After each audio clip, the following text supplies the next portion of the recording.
Allô, ici Marie-Noëlle Marino de Marginale et Heureuse.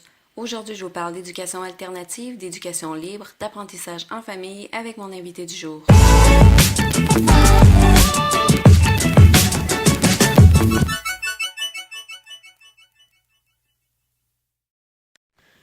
Aujourd'hui, je reçois Julie Roux, co-auteure du livre L'éducation à domicile au Québec, tout ce que tu dois savoir sur l'école à la maison, le unschooling, les apprentissages en famille et autres alternatives au milieu scolaire. Mais pas rien que ça. Julie, je te laisse te présenter. Je me présente, Julie Roux. Je suis blogueuse sur Maman Zen et je collabore à toutes sortes de projets d'écriture qui tournent autour de l'éducation, la parentalité positive, la simplicité choisie. Je suis aussi et surtout l'heureuse maman de deux apprenants libres de 6 et 10 ans qui ne sont jamais allés à l'école par choix. On a choisi d'apprendre en famille tout, partout, tout le temps, puis de vivre simplement, loin des standards imposés et de la routine. On a voulu être libre d'apprendre à notre rythme, selon nos passions. C'était pas prévu dans mon plan de vie. C'est arrivé comme ça. Les choses se sont succédées les unes après les autres. J'ai commencé par être une maman bienveillante.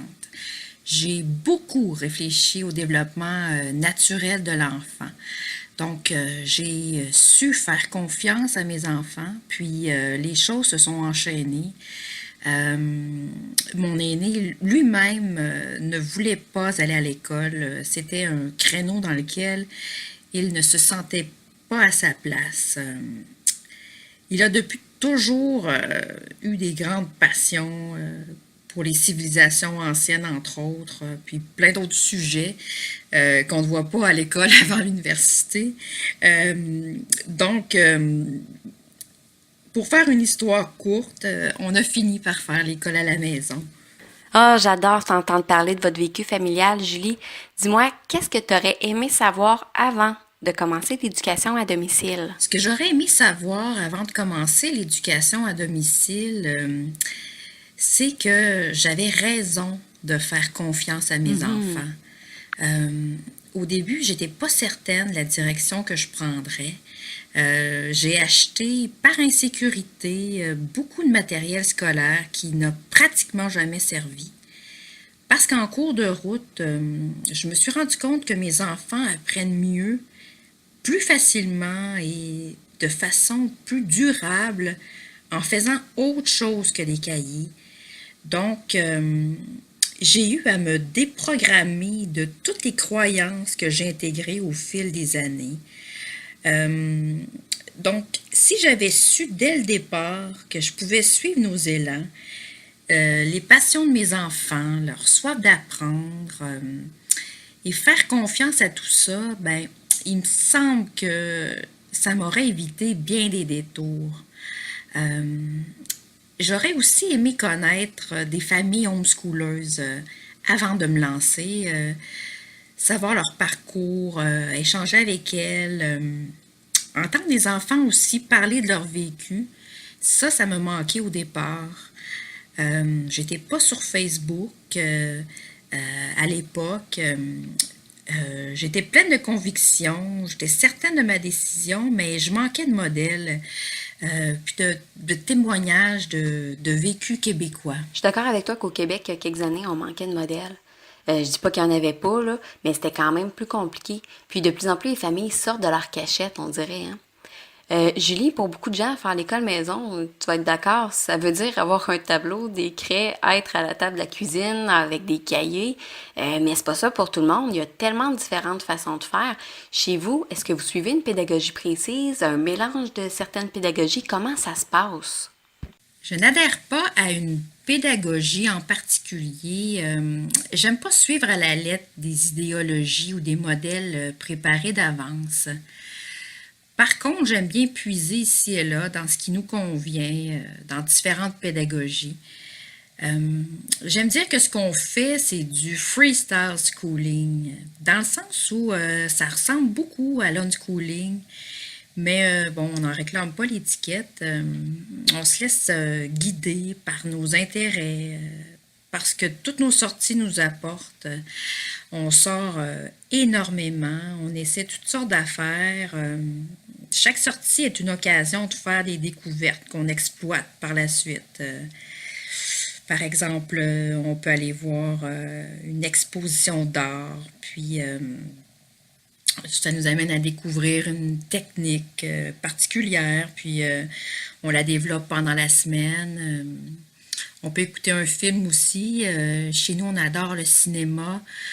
On écoute énormément de films de partout dans le monde. Ça amène des questionnements, des intérêts.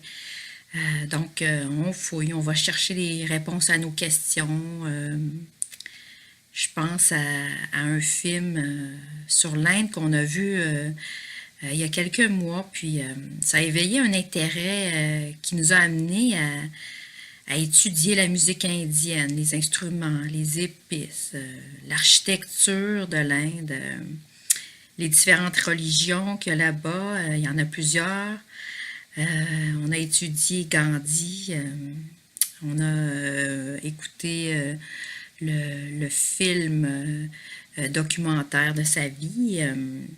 Ça nous a amené à parler de la paix, des conditions de vie, de travail aussi, la mobilisation du peuple pour ses droits.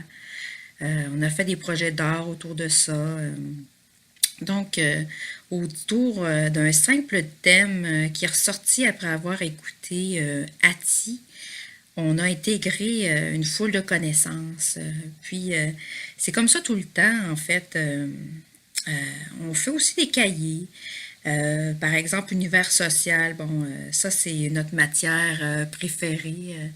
Ce cahier-là, ben, il se remplit tout seul. Même la fin de semaine, des fois, je surprends mon garçon en train de faire son cahier d'univers social de son côté, ben, parce que ça y tente, parce qu'il aime ça, parce que ça l'intéresse pour vrai. Euh, on a un peu de matériel Montessori, on a des histoires et du matériel Waldorf. On a toutes sortes de matériel, mais somme toute, on se laisse porter par ce qui nous allume. Donc, on pourrait dire qu'on est des freestyle schoolers. Ça, c'est ce qui nous décrit le mieux. Ah oui, j'aime ça. Donc, si tu devais parler d'une journée ou d'une semaine typique là, dans ta famille, ça ressemblerait à quoi? Nous autres, on se laisse pas mal porter par les opportunités qui s'offrent à nous. On est assez sorteux en fait. L'été, on voyage beaucoup. On va camper dans toutes sortes d'endroits au Québec, même autour du Québec. On est plus en connexion avec la nature. On va visiter ce qu'on trouve sur notre passage entre notre point A et notre point B. Donc, on visite des expos, des grottes, on cherche de l'or dans des failles, on visite des musées, des phares de mer, on explore la nature sauvage. Autour de ça, bien, les enfants jouent librement. Ils font du vélo, de la natation, du trampoline, ils vont au parc, ils lisent, ils dessinent, ils tournent leurs propres films avec leurs scénarios, leurs décors. Donc, l'été, ça ressemble à ça. Puis, plus tard dans l'automne, jusqu'à la fin du printemps suivant, ça ressemble à l'été, mais avec plus de contraintes. Les enfants, ils ont des cours, des activités plusieurs fois par semaine, des rendez-vous, des sorties avec les amis, d'école maison, entre autres. On visite des musées de toutes sortes. Ils font des projets, de la lecture, des cahiers aussi. Mais les enfants jouent beaucoup, beaucoup ensemble, entre frères et sœurs. Donc, on surfe si on veut, aussi avec la température. Bon, quand il fait beau, ben, on sort plus, on fait des escapades, on va à la bibliothèque. Donc, on n'a pas de journée type, mais nos semaines ressemblent à un mélange de tout ça. Ce qui est sûr, en fait, c'est que chaque jour, on apprend plein d'affaires. Puis les journées les plus formelles ne sont pas nécessairement celles qui offrent le plus d'occasions d'apprentissage. Chez nous, ce qui fonctionne le mieux, c'est les apprentissages autodirigés. C'est quand on suit nos intérêts. Ça nous amène immanquablement à un nouvel intérêt. Puis, en fait, c'est inépuisable. Vous avez donc une non-routine bien en place. Je sais que t'es pas nouvelle dans cet univers-là, puis je suis curieuse de savoir comment ou bien où est-ce que tu trouvais tes informations quand tu as commencé à t'intéresser au sujet des apprentissages en famille. Avant de me lancer dans l'aventure des apprentissages en famille, j'ai lu beaucoup de livres au départ. Le premier livre que j'ai lu, qui m'a un peu pavé la voie vers les apprentissages autodirigés, c'est Libre enfant de Summerhill, qui raconte l'histoire d'une école démocratique. Ça m'a vraiment allumé. J'ai lu ça pas longtemps après avoir donné naissance à mon premier enfant. Donc, ça commençait à mijoter en moi, là, cette idée de laisser l'enfant sa liberté d'apprendre. Puis de fil en aiguille, je suis tombée sur les ouvrages de John Holt, de Léandre Bergeron, qui a écrit comme des invités de marque. J'ai lu aussi Sandra Dodd, Pam Larisha. Au départ, c'est ce que j'ai lu avant de me lancer. Puis ensuite, ben, j'en ai découvert plein d'autres. Mais plus je lisais et observais mes enfants, plus mon envie de ne pas les envoyer à l'école augmentait, en même temps que mes connaissances sur ce mode de vie-là qui me plaisait de plus en plus. Ensuite de ça, quand je suis arrivée enfin sur Facebook, parce que, bon, ça m'a pris vraiment pas mal de temps avant d'en arriver là, je dois dire. Donc, à partir de là, j'ai eu accès à toutes sortes de groupes de parents éducateurs. Puis, ça m'a vraiment challengée de lire les expériences, le vécu, le quotidien de familles québécoises en temps réel. C'est ce qui m'a le plus aidé, je dois dire. J'ai découvert un incroyable réseau d'entraide. C'est fou à quel point on obtient rapidement réponse à nos questions. En quelques minutes, plusieurs mamans viennent nous répondre. C'est comme ça que j'ai su comment ça fonctionne, c'est quoi mes droits, mes obligations, comment trouver et choisir notre matériel. C'est comme ça que j'ai pris de l'assurance. Parce que c'est un peu insécurisant quand on commence, quand on n'a pas de référence. Je connaissais personne qui faisait l'école à la maison, j'avais pas de modèle.